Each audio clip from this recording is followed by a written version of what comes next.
O que faz um homem que diz lutar pela democracia, como Lula, ser fã e amigo dos piores ditadores do mundo das últimas décadas?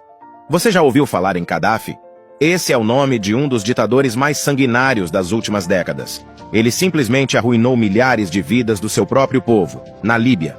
Apesar dos crimes contra a humanidade dos quais Gaddafi foi condenado pelo Tribunal de Haia, que atualmente é o principal órgão de defesa dos direitos humanos em todo o mundo, infelizmente o atual presidente do Brasil, Lula, teve fortes laços de amizade com Gaddafi, sendo que pessoas que atuaram ao lado de Lula na campanha do primeiro mandato do qual ele foi eleito, afirmam que Gaddafi chegou até a doar dinheiro para a campanha do primeiro mandato de Lula, literalmente dinheiro manchado com sangue do povo da Líbia. Durante o primeiro e segundo mandato de Lula, ele se encontrou com o temido ditador da Líbia, Muammar Gaddafi, 4 vezes. Num desses encontros, em julho de 2009, Lula chamou Gaddafi de amigo e irmão.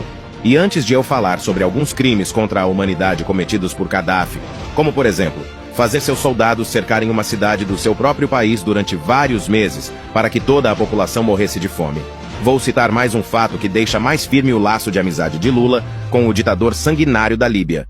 Escute só. Durante a delação premiada do ex-ministro da Fazenda de Lula, Antônio Palocci, o mesmo admitiu que Luiz Inácio Lula da Silva havia recebido US$ 1 milhão para usar na campanha do PT na eleição de 2002. Dinheiro que foi tirado do povo líbio por um governo cruel que durou décadas.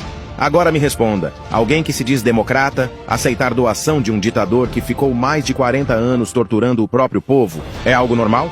Gaddafi era conhecido no Oriente Médio como o monstro do deserto. Ele assumiu o controle total da Líbia após liderar uma revolução no ano de 1969. Em 1977, declarou oficialmente que a Líbia era uma nação socialista e proibiu o povo da Líbia de ter 2 imóveis. Quem tinha 2 casas teve que ceder uma para o governo. Talvez esse seja um dos motivos para a amizade de Lula com o ditador líbio.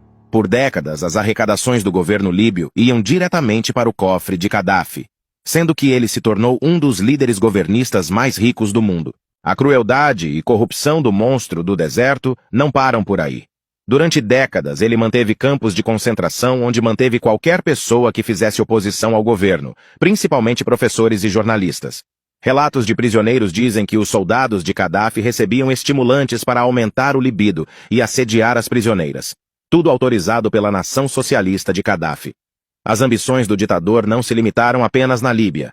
Ele tinha ambições globais, sendo que em 1972 Gaddafi financiou a Organização Setembro Negro, para que ela cometesse os atentados à bomba na Olimpíada de Munique, que deixaram 12 mortos.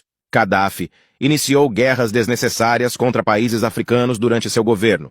A principal foi a campanha iniciada contra o Chad, cuja principal característica que levou ao conflito é o fato de que seu presidente, François Tombalbaye, era cristão e não apoiava o governo do ditador da Líbia. Gaddafi liderou um projeto internacional que passava pela retaliação da Europa e fim da centralidade ocidental no mando do mundo, tendo como principais inimigos os Estados Unidos, Israel, França e Reino Unido.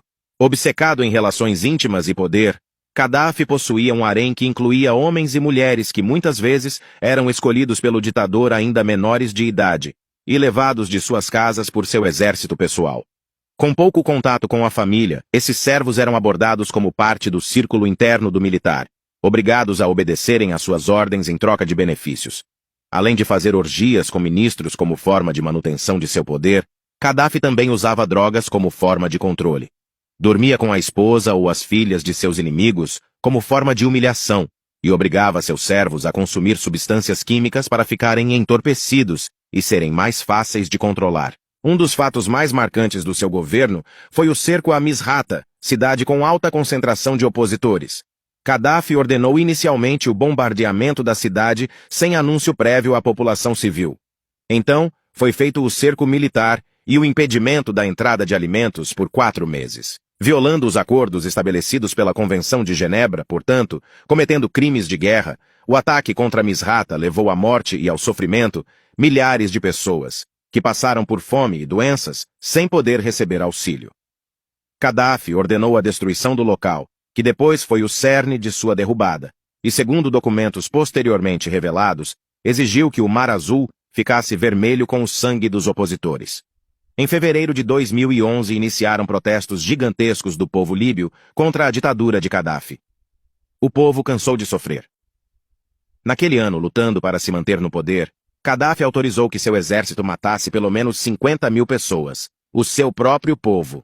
No mês de agosto de 2011, o povo conseguiu derrubar a ditadura do amigo de Lula, que acabou sendo morto depois de matar milhares de pessoas. Esse foi o fim da era de terror socialista na Líbia. Novamente eu pergunto, faz sentido alguém que diz ser democrata e da paz ser amigo dos maiores ditadores das últimas décadas? Faz sentido Lula ter mantido um laço de amizade tão grande com Gaddafi? Como minha avó já dizia, diga-me com quem andas que te direi quem és. Sem mais por hoje.